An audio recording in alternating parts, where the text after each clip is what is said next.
Alrighty. Hello, everyone, and welcome. I know folks are still getting signed in, but I want to make sure that we have plenty of time for our content today. So we're going to dive right on in.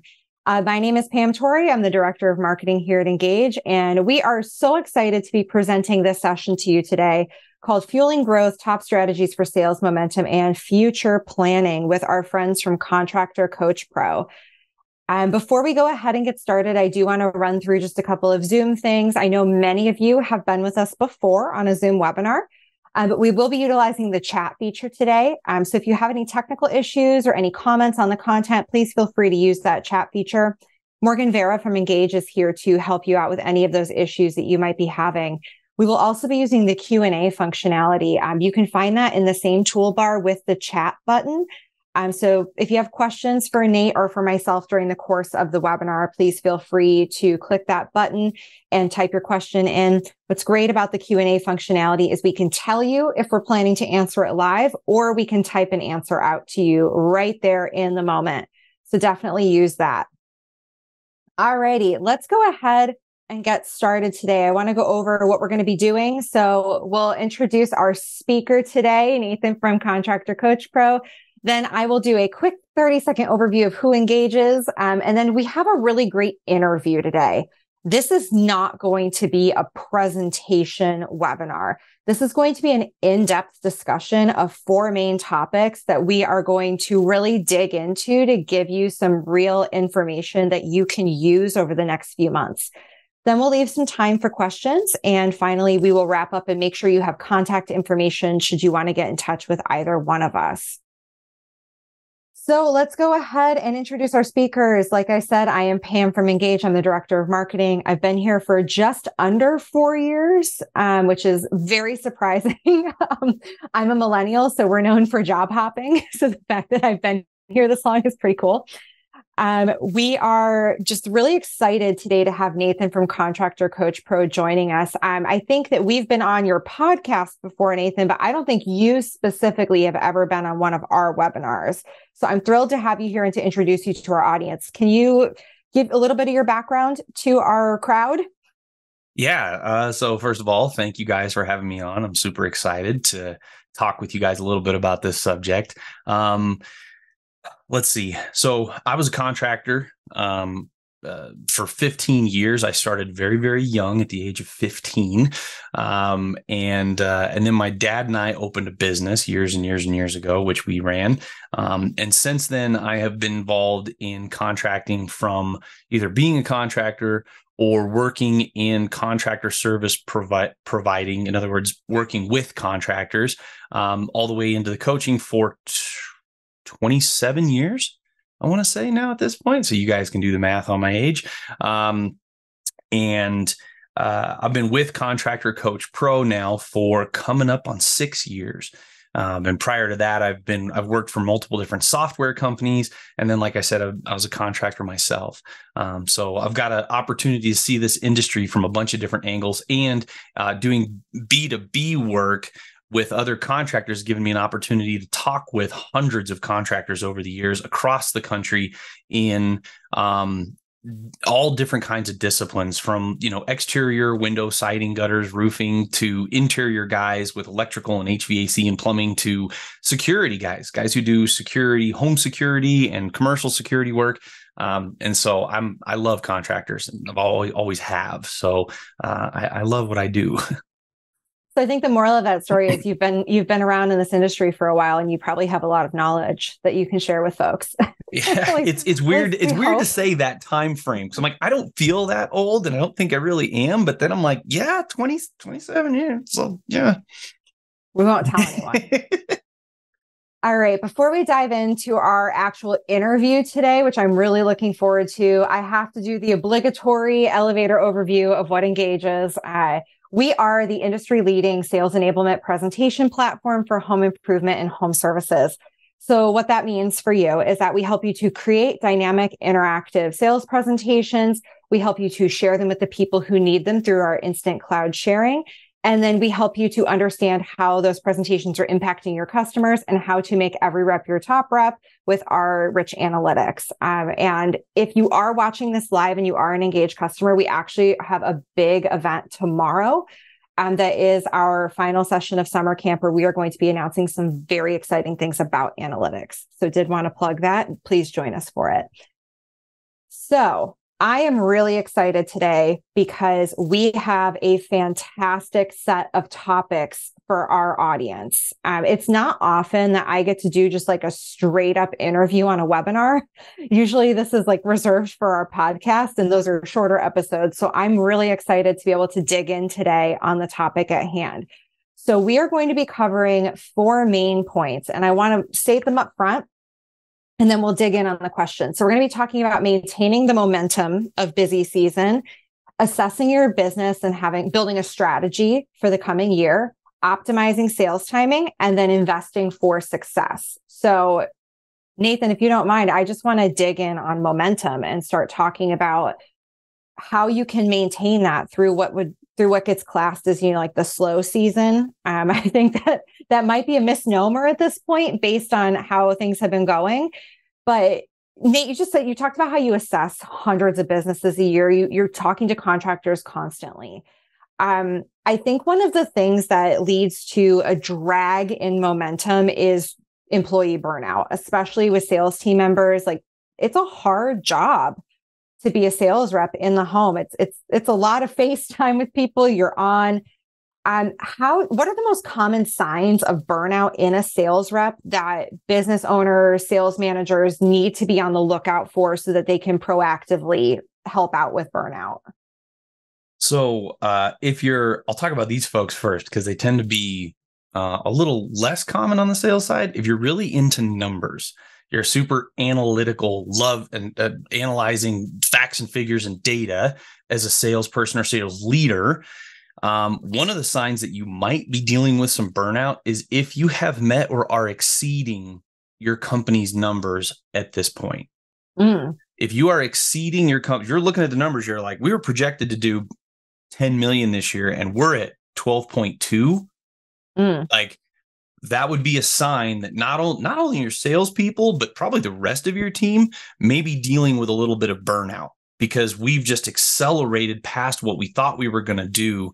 And that just from a pure number perspective, if you see that, you're like, oh boy, like, what kind of, at first you want to celebrate, but the other thing to be aware of is that may be a warning sign that some of your people are working at a much higher rate than we expected to this year.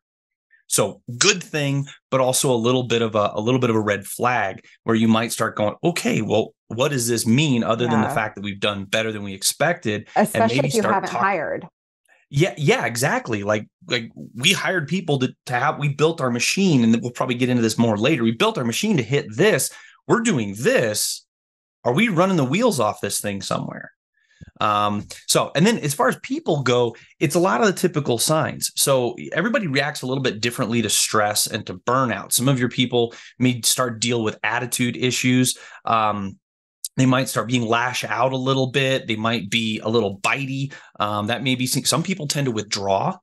They will withdraw, like they're getting tired, and so they're not raising their hand as often. They're maybe not showing up for the meetings they normally do. They just you can just feel off of them that they're either drained or they're amping up how they feel, which is resulting in the stress or this angst that they have. And then there's also the concept of apathy. I don't know if you've ever dealt with that before, where you're tired and you just kind of don't care anymore. I mean, for those of you that have kids, like your kids, like what happens when you're completely burned out and your kid's like, can I have a soda? You're like, whatever, fine. Can I have some ice cream? Sure. I don't care. Can I hit my sister with a stick? Yeah, whatever, go ahead. That apathy level comes from just not having the energy to just deal with it anymore. Mm-hmm. Yeah. I think that it's such a good point to talk about, like a personality change. So if you have someone who's usually like a really big go-getter, they're at every meeting, they're early for everything, they're always ahead of the curve, and suddenly they're not showing up to things they normally do, or they're sitting in the back and they're really quiet, like, pay attention. You'll also see in other numbers too. So if you expect your salespeople to produce leads and you're seeing the leads that they produce start to drop off, if you're starting to see their closing percentages drop off, it could be a sign that they just don't have the juice anymore. They're not putting as much energy into generating leads anymore, because maybe they're like, I'm done with it. Or their presentations, they're not engaging their clients with as much energy and as much passion as they normally do. And you're seeing a drop in their closing percentages. They're less willing to take leads. Like, hey, we've got an appointment for this time or this time. They're like, nah, I'm busy at that time. And maybe they're not. They just want to take a nap or something. So we've identified these symptoms of burnout. How do you suggest that business leaders, sales managers address this, especially when you think about people who are maybe the top producers in this business that was projected to hit 10 million, now it's hitting 12. That top producer is probably a little fried. How do you address this burnout to keep that talent, to retain that talent? So addressing this starts way before it happens. So this is this one's for free. As a sales leader, you have absolutely got to have a relationship with your people. You've got to have a relationship. You need to know who they are, what they're about, what drives them, what they're interested in, the factors that have caused the goals that they have. You have to know those things, because and on top of that, they have to know that you care. So imagine this: you've got a rep. They're starting to drop off. You're seeing their closing numbers go down. You're seeing their lead generation numbers go down. Maybe their revenue per sale is starting to drop a little bit because they're not trying to upsell anymore. They're just trying to close it and get out of there. And you don't really have much of a relationship with them. You're just watching their numbers. And you go to this person and you go, hey, what's going on? And you've never asked that question of them before. What's their instant thought going to be?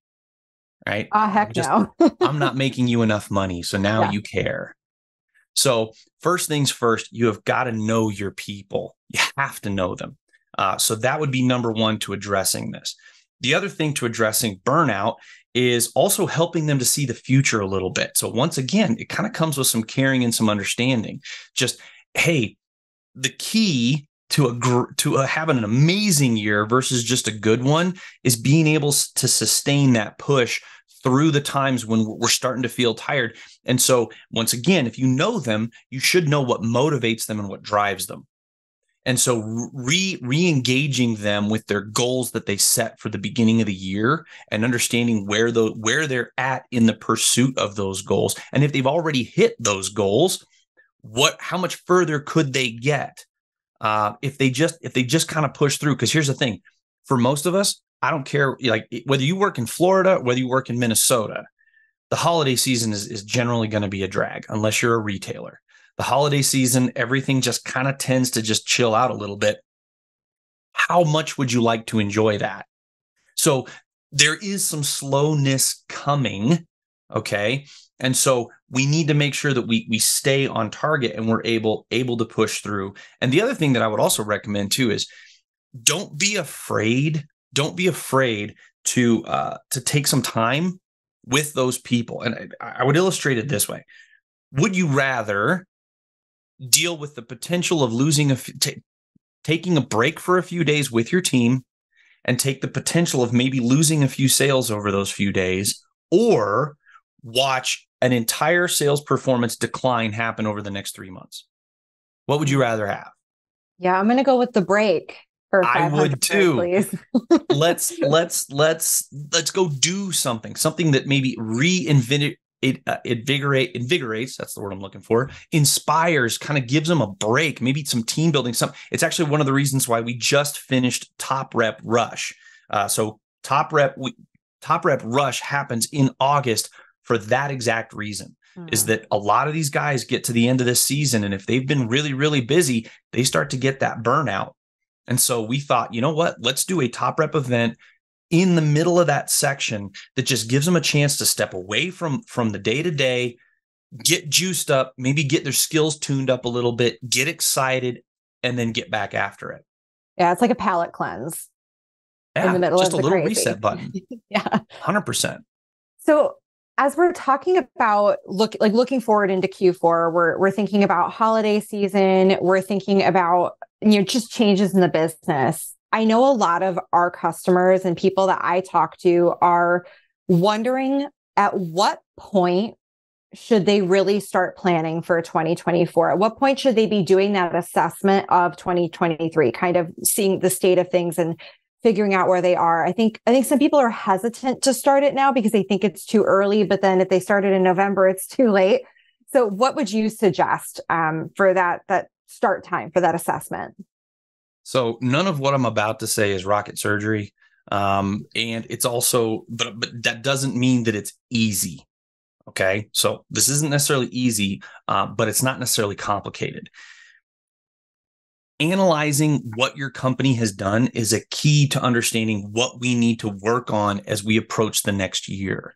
And so sometimes if you wait too late, especially if you don't have a lot of data centered around your business, and I know that's a really hard thing to get sometimes, is to have data on every single thing that we do.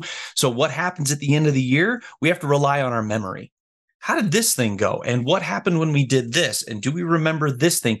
And by the time you hit November, April feels like a lifetime ago.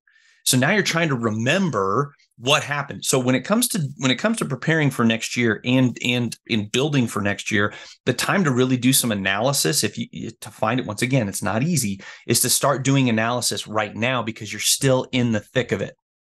So you can still see the effects of the adjustments you made to your processes. You can still see the analytics that you're getting out of your Ingage Pro platform and how well your guys are using it right now. And so looking at how things are working right now, well, and then I would also recommend create a little document that you can begin to jot down some notes as you see these things. We made this change and this thing happened. Right now, this is running pretty well, but when this thing happens, things go off the rails. And so you should start analyzing it right now while you're in the thick of it. Hear me clearly. I'm not saying you necessarily need to make any corrections, because corrections can often create a chain reaction of things. Even if your correction is the right one, when you're in the heat of the battle, it can be difficult to make those corrections. But right now, we should be paying attention analytically to how we're doing things and how well they're working.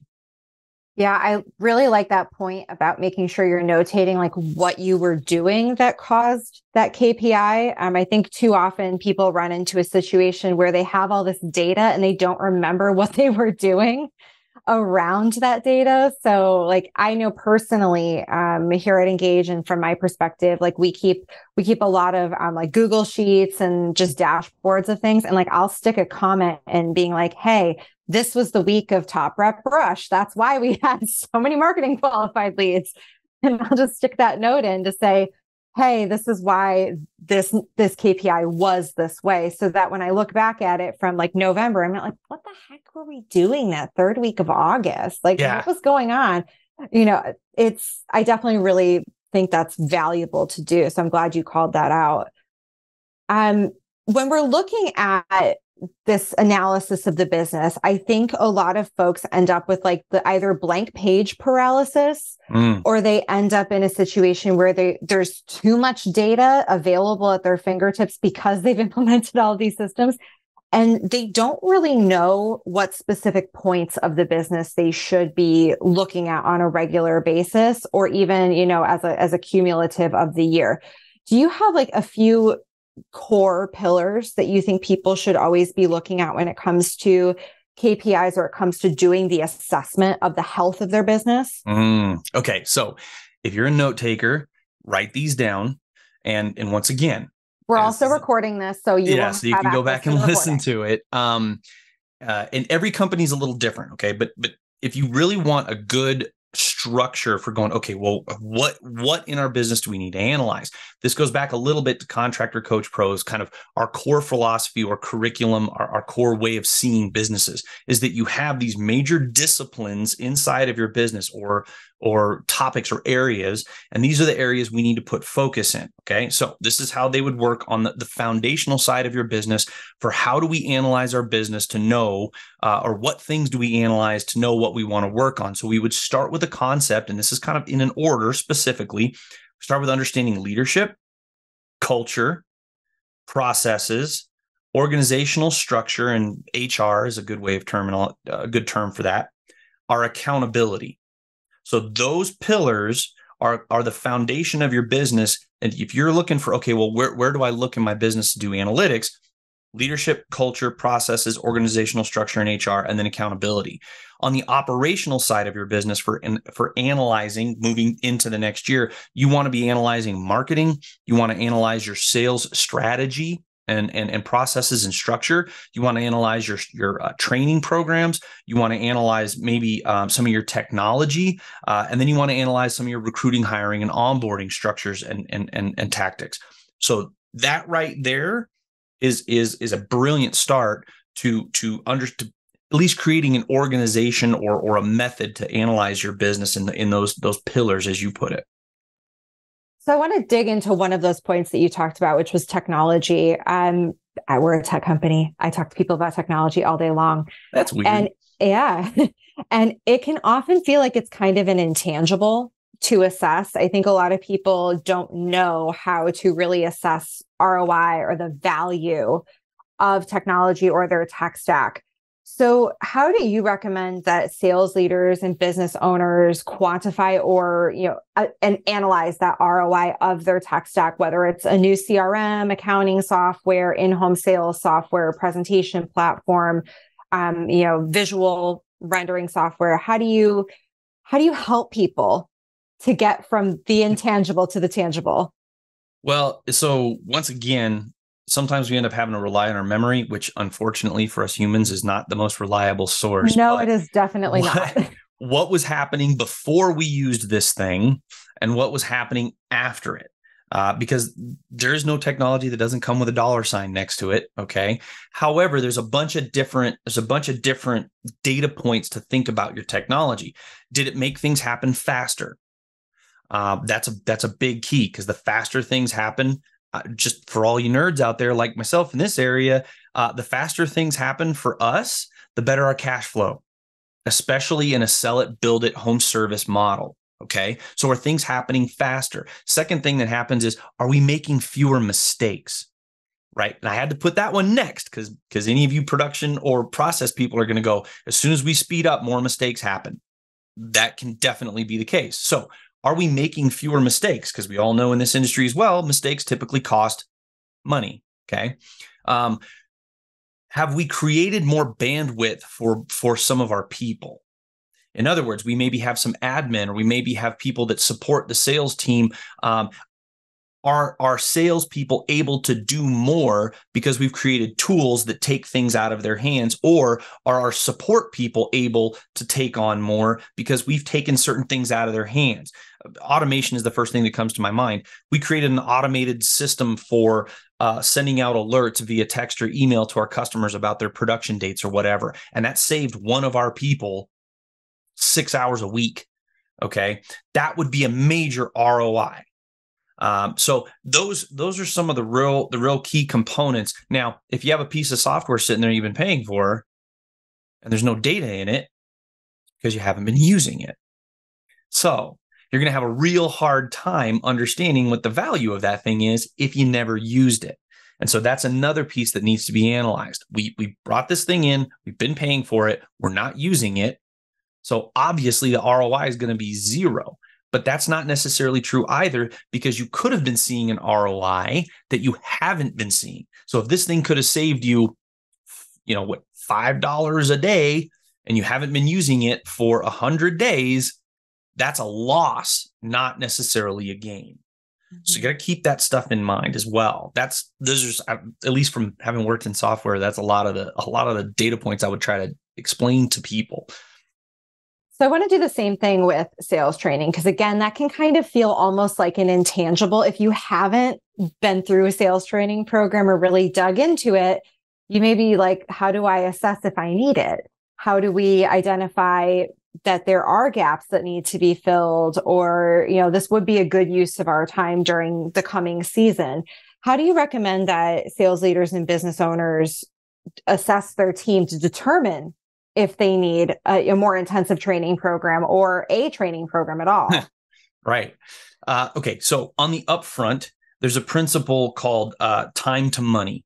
So on the upfront, from the time that you hire somebody to the time that they're producing, at least at a decent level, what is that time frame? And if you're seeing a lot of turnover, there's a high, especially from the hiring phase, there's a high probability that your time to money is so long that the people you hired can't afford to keep working with you, even if they've made some sales. So they might have made some sales, but your sales cycle has a long time frame, or it takes a long time. Your production's so far out that they're not seeing their commissions until. So their time to money on that upfront section is a huge component, because the faster we can get somebody up and running and actually getting paid well, the more likely we are to keep them. So that's on the front end side of analyzing your training program. In the next phase of that thing, the first question we want to ask yourselves: are our people getting better? Are they improving? Right now, we get back to this other thing, right? We can't improve anything we don't track. So we need to make sure that we have methods for tracking what they're doing. And it might just be your closing percentage. For some people, it's they ran an appointment, they either have a new sale or they don't. There's your closing percentage. Okay. Are they improving? If they're not getting any better, then we know that we have a gap in our ongoing training methodologies. Maybe they learned it, but they didn't practice it. Maybe they practiced it, but they haven't practiced it since they've learned it. So we want to be, are they improving? Do we see them getting better? That's a huge component. And then the other thing is this: ask your people. Ask your people. I think that's the one people forget all the time. Just ask your reps how they're feeling. Yeah. How are you doing? Right? Where are there places that you still don't feel where do you feel super confident? Oh, I really feel good about knowing our products. I feel like I know exactly what we do and I know how to communicate it well. Okay, where do you start to feel uncomfortable? Start to feel uncomfortable when I present price. I start to feel uncomfortable when they have an objection. I don't know how to talk about financing well enough. Ask your people where they feel comfortable and where they don't. Okay. Where the more confident they feel and the easier it is for them to present the information to your leads that they're talking to. The last one is any sales leader, and I'm talking to you guys, I'm pointing too, so I'm being super rude. Any of you who think that a sales manager's job is to sit behind their desk at the office and simply talk to their guys over the phone and meet with them once a week in the office for a rah-rah session, you are failing your people. I just want you to know that. Any of you who have ever played sports before, when was the last time that you got free throw coaching from your coach and he did it over the phone? The answer is never. Okay. When was the last time you got batting practice and there was no coach there? It was just you and a machine. That's practice, but batting coaching. I know I said practice. Okay. Any of those sports analogies you want to use, you as a sales leader are a coach and you need to be in the field running appointments with your guys and watching how they engage your prospects and these leads that you paid for in one way or another. Also, don't forget about Engage's analytics inside their software. If you're not paying attention to that, you're also failing your guys. If you're not paying attention to that, but you're using it, you will be shocked what things in those analytics your high closing percentage people do versus the ones who aren't high closing percentage people. You're going to think it's this thing. Analytics are going to tell you it's this thing. Mm-hmm. Yeah, I love the idea of using analytics to get rid of the anecdote. That's what I talk about all the time with people, because it's like your reps might tell you one thing that they're doing, but the analytics tell you a different story. And that happens with any software that gives you analytics. It gives you the hard data to counteract the anecdote. And we'll another shameless plug is for Rilla. Another shameless plug for Rilla. Yep. And there's an integration with Engage and Rilla. We don't have time to talk about that. Google them. Come chat with us. There you go. We'll let you know all about it and help you get it set up. Also, if you're a customer of both of ours and you don't have the integration set up, contact your Engage CSM. We will help you out with that. So I want to actually talk a little bit more about technology. And a common thing that I hear from sales leaders is that they will come talk to us when things slow down in September and October or November even. You know, they're like, contact me in November when it starts snowing and gets gross out. We won't have any sales initiatives then. We're going to be dead. We're going to be dead in October. I've heard you talk about why you think it's a bad idea to slow down sales initiatives as the weather starts to turn or as things start to, get a little different in the fall. Can Can you tell us why it's not the best idea to just give up on your sales initiatives at the end of September and why that's a problem? So this comes with a caveat, because we did talk a little, we'll harken back to the beginning of our conversation where some of the signs of burnout data wise might be that you guys are blowing your goals out of the water. Okay. So there may be times where we may want to be cognizant of where we're at in our sales and how much we have produced and the promises we've made to the people who've bought our products. If we're going hard, if we live Minnesota, I mentioned, if we live in Minnesota and we're going hard and we're telling people at the beginning of October that we'll be able to do their work in 4 weeks, probably not.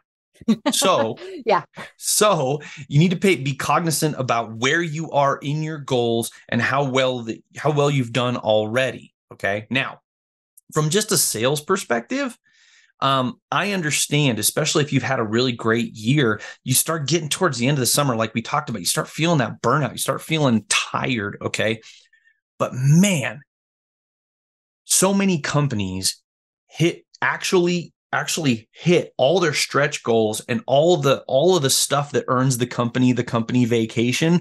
That stuff happens in that late August, September, October timeframe, because kids are back to school. Everybody's settling back into their like winter routines. People are probably home because they're not really out on vacation as much. And the weather is typically still beautiful. I live in Colorado. One of my favorite times in Colorado is that fall period. It's beautiful outside. Leaves are changing. It's still warm during the days. It's cooling off in the evenings. And honestly, a lot of people are kind of ready for a little bit of that weather change, especially if you're in Texas right now. But I would also argue if you're in Chicago, because we just came off a week of 100 degrees and we're heading into another week of 100 degrees. Yeah. So it's looking pretty nice to do a job in early October here. So people, like, major goals can get crushed over this couple of month time frame, and oftentimes we write it off because we're tired. Okay, but like we said before, we've got a break coming, one that'll probably be either forced on us by the weather or forced on us by just the nature of our Western calendar. So just look forward to that break and use this time to crush. Okay, because here's the thing: how much money would you need to earn to feel comfortable when you're not working? For most of us, there is no number that would make us feel comfortable, especially sales guys. I haven't had a sale in 8 weeks. Are you feeling comfortable? No, I don't feel comfortable at all. You can solve that by closing your year strong. So speaking of closing your year strong, I have heard you talk about the term fat wallet syndrome. It's one of my favorite things that you do talk about. Could you define it for us and then help us all to understand why that is a pitfall that business leaders can fall into? So fat wallet syndrome is not necessarily a syndrome by business leaders. Business leaders are always the ones pushing, right? Fat wallet syndrome is something that typically happens to sales reps. Now, I don't know how many sales reps are on this right now, but I'm sure we have some, and there's probably sales leaders on here. Fat wallet syndrome is what happens when your reps have had a strong year, their bank account has a few bucks in it, they're not scared to make their bills, and they got a few extra dimes in their pocket. Okay? Now they've got a fat wallet. And so when they have a fat wallet, they tend to start to take their foot off the gas a little bit. But every single one of you knows what happens in the beginning of February. They're all broke. We're all broke. All of us sales guys have gone out and spent every dime that we've made. Just over blew last it on the year. Holiday season. It's gone. Yeah, it's gone. That winter vacation, wherever you're going to the beach. Oh, 100%. We've gone to the beach. We hit up the casinos. We had a great time. Whatever your thing is. But fat wallet syndrome and that feeling of comfort that we get will keep us from pushing through. And here's the thing: if you want to feel fat wallet syndrome, even when you're not selling, now is go time. Now is when you can continue to push through that. And you'll notice this, especially if your sales reps, take part in your collections. In other words, you expect your sales reps to also follow up with their clients and collect that final check, or your admins are letting your sales guys know, hey, Mr. and Mrs. Smith have their jobs completed. You need to go finish up with them and get that check. And you notice your sales reps aren't doing that. It's because they're kind of treating those folks as a little savings program. It's just money that they have out in the world, and they'll just go get it when they're ready for it. So how do we motivate the team then to keep them out of their fat, like help them to realize that their fat wallet may have to sustain them for longer? How do you motivate them through that to, look towards the future, to look towards that dry February where you wish you had that commission check? How do you get them there? So it kind of comes back a little bit to, like, we have to lead. We have to be advisors. We have to be coaches. We have to be mentors. And believe me, I'm no different. I know I've got a big thing coming my way, and I'm already dreaming about how I'm going to spend it. So are your guys. And us salespeople, sometimes we tend to be a little impulsive. And also, and this is just people in general, can be a bit short-sighted.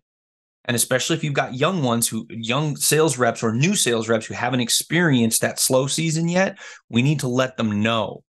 And maybe you can even use some company data. Like, hey, we typically see a drop like this during this time. The company is prepared to deal with that drop. The company puts money away and sets cash aside to be able to do their first of the year spending, to keep the lights on, to do all that stuff. Are you ready to deal with that drop? And so that is that's a little bit of a stick approach, right? Versus the carrot. The carrot kind of comes back to what motivates them. Like, Billy, I know you and your wife, or, you and your husband, or whatever, I know you guys are looking to buy a house and you guys hit your goals for this year. If we push through, we might shorten our time to buy a house by 6 months if we crush the last of this year. How does that feel? I know you got this car in mind, or this vacation that you want to take, or whatever that thing may be that motivates your people. Let them know we can get there faster if we kind of stay focused. That break is coming. It's coming. Don't worry about that. So we've talked about a lot of different points so far, but I think the final one that we want to touch on is really talking about, like, investing in your success in the future. And this could be technology, it could be process, it could be hiring, it could be just about anything that you invest in order to grow your business. So first of all, how does a leader identify, like, points for investment? I know we talked about that analysis. So what are the red flags that they should be looking for when it comes to, like, needing to invest in a part of the business? It's going to come, first of all, through that analysis component. If you're able to sit down and take a realistic look at each of those pillars that we talked about before, with the help of your people, leaders, look, if you're a solopreneur and you're by yourself, the only person you have to point a finger at is you, right? So I don't have to go ask somebody else how well I sold, because I was the only one selling. But if you've got a leadership team around you, we need to talk to those folks. Where did you see these problems? What did well? What didn't? What should we keep doing? What should we stop doing? Do we have some things that we keep doing we don't have to do anymore? Are we doubling up on work? So that analysis needs to happen, and it needs to happen quickly. And here's the reason why. Any of you have ever tried to implement an initiative of some type? There's a few phases to it. There's discovering the need. There's finding the solution to that need. Then there's generally building out that solution. So just because I found Engage doesn't mean that I can just go out and start using Engage right now. I have to come up with all the things that we're going to put into Engage. Then there's the implementation of that solution. So not only do I need to discover the need, I need to find a solution, I need to engage with that solution or build the solution, then I got to implement it. Mm-hmm. Okay. And from the coaching perspective, I can't tell you the number of times I've had somebody reach out to me in, like, April and go, man, I got to hire a sales team. And I go, great. Ow. Okay. So what does that mean? Well, I don't have a good recruiting, hiring, and onboarding program. Okay. Do you have a sales training methodology or program? No, I don't. I also don't have a good compensation structure, because the last one I had, my guys didn't like, so I need to change that. I also need to create a presentation or some kind of good value proposition. And I need to go through and kind of understand what I'm selling and reevaluate all that. I'm like, okay, so we've got about 10 hours to do that. Mm-hmm. That Not sounds going to like happen. about 6 months of work, honestly. Literally, like if we want to improve our sales force and be ready to hire additional ones to it and make them more successful than the last time we tried it, that starts in about 2 months. In So 2 months, really, if you think you're gonna if you want to be ready to implement and hire and release some killers into the world by the time May rolls around, 2 months from now, you need to start building that stuff. so really, we're looking at if you want to have any of these elements in place by busy season of next year, you really need to be making like final decisions in October. You need to be at the bare minimum, you need to have your solution somewhat narrowed down. You need, like, if you want to switch your CRM, if any of you have ever done that before, okay, Godspeed. the time to start that is not in May. Just so you know, if you want to switch your CRM, if you want to implement a new sales training, if you want a new presentation tool with a proprietary value proposition, if you want to create, adjust or modify the culture that's inside your business, if you want to be prepared to hire 10 or 15 people by the time the season rolls around, your ability to do that starts in the next few months. 100%. Ooh. Well, I think everybody who's been on this call or who is watching the recording knows that it's time to get busy, because we have a lot to take away from this particular conversation to go start analyzing our businesses, figuring out solutions, looking for those red flags, motivating our team, and investing in our solutions that will be ready in time for next year. So I personally feel like I have a lot to do.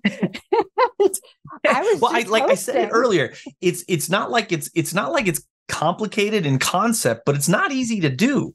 That's why so many people are looking to improve their business and turn it into the well-oiled machine, is because it's actually not easy to do, even though a lot of people understand kind of what they need to do.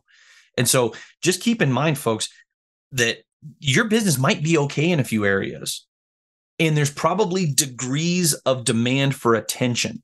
So you might not be happy with the way this thing over here works, but this thing over here needs to get fixed first, or worked on or adjusted. If you want to implement a new strategy or a new concept or a new tool, it's going to take time. And I know Ingage does a great job of making that as easy as possible. But if you buy Ingage tomorrow, your sales guys aren't going to be presenting with it by the middle of September. Yeah, I think that's always something that folks forget when they're implementing a new strategy. And I'm currently in the middle of doing some sales ops rebuilds here at Ingage. And it's so funny because our team's like, I want it now. I'm like, I will talk to you in 6 weeks. When I finally have everything built out, it's been tested, we've done a beta on it, like we've kicked the tires, we figured out where the holes are, I will give it to you in 6 weeks. So I think it's really nice to have that like realistic reset, that if we want to have solutions in place for 2024, we really need to be thinking about them now, even though it is going to be 100 degrees in Chicago next week.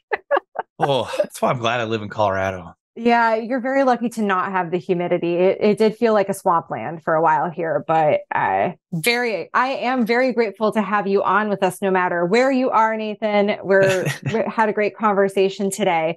Thank you. If anybody would like to get in touch with Nathan or the crew over at Contractor Coach Pro, we do have contact information up here on the screen. Even if you're just curious, I highly recommend reaching out to them. And we've done content in the past with Chuck Toki around sales coaching and sales training for different verticals. We did a webinar last year with Jim Johnson around how to use analytics in your business. So if that's a conversation you want to dig into more, we do have content on our YouTube channel from the Contractor Coach Pro crew on those topics. I also recommend just reaching out to them in general. If you're looking for somebody to give you kind of holistic business health, it's a great group to help you out there. And for anybody who does work with Chuck or the crew over at Contractor Coach Pro, we do have a sales presentation on Ingage that you can customize for your own business, and it has the built-in methodology. So contact information is on the screen. Nathan, once again, thank you so much for being here with us today. I am going to go implement some changes. Now I'm going to thank you for having me and making everybody's lives difficult. Awesome. Well, thank you, everybody. Like I said, this webinar will be up on our YouTube channel. It will be available to share with your friends and colleagues who were not able to attend live. Or if there are other folks that you think just might be interested in the content, feel free to send it. I am, once again, Pam Torrey from Ingage, and thank you for being here with us. Until next time.